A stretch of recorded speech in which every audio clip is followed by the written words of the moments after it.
કેમ દેવેન્દ્ર અત્યારે તમારે એકત્રી પર આવવાનું કારણ? હું જાલંધરની સાથે યુદ્ધના મંડાણ માંગતા યુદ્ધની અંદર મારો પ્રાયજિત થયો. જાલંધરની સામે મારા અસ્ત્રો છૂટી ગયા, શસ્ત્રો છૂટી ગયા. યુદ્ધ ગતમાં જીવ મૂકી અને રણભૂમિ છોડી મારે ભાગવું.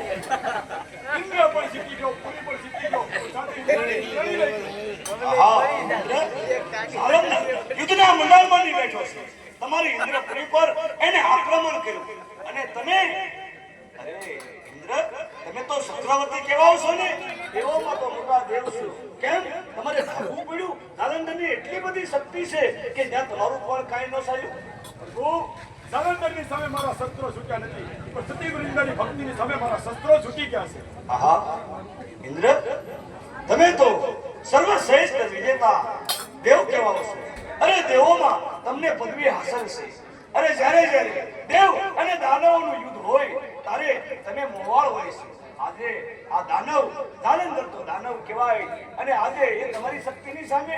અરે ઇન્દ્ર તમારી પાસે દિવ્યાસ્ત્ર નહોતું, તમે તમારા દિવ્યાસ્ત્રનો પણ ઉપયોગ ન કર્યો. અસ્ત્ર તો બહુ વાપરે પ્રભુ, પણ જાલંધરની સામે વૃંદાની શક્તિની સાથે મારા શસ્ત્રો છૂટી ગયા. અરે દેવ તમે એની ચિંતા ના.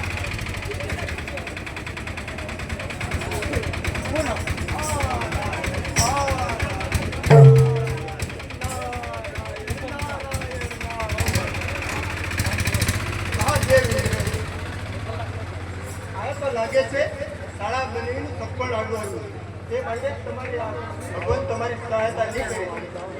આહા દેવ ઋષિ તમે નારદ બ્રહ્મપુત્ર છો એટલે તમે આવા શબ્દ ન બોલો. તમારા વકીલની દેવ ઋષિ શોભતા નથી. જાલંધર તો દાનવ છે અને તમે બ્રહ્મપુત્ર છો. જાલંધર બ્રહ્માના વરદાન થકી આજે અજર અને અમર બન્યું છે. આજે જાલંધરની શક્તિનો કોઈ પાર નથી. એની ચિંતા ના કરો દેવ ઋષિ, એની ચિંતા તમે ના કરો. આ તો માયા છે. માયામાં જે થાય તમે દેવેન્દ્ર દેવ ઋષિ જોયા કરો. જ્યાં સુધી પાપનો ઘડો નહીં ભરાય ને ત્યાં સુધી જાલંધરનો વાળ વાંકો નહીં થાય.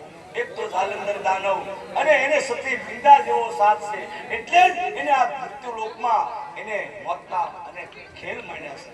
ચિંતા ના કરો તમે, એની ચિંતા ના કરો. જે થાય તમે જોયા કરો. નારાયણ નારાયણ. હવે તો લાગે છે દેવ ઇન્દ્ર તમારે કૈલાસપુરી પર જવું પડશે. ત્યાં ભોળાનાથ તમારી સહાય કરશે. પ્રણામ પ્રભુ, પ્રણામ દેવ ઋષિ. આયુષ્માન ભવ.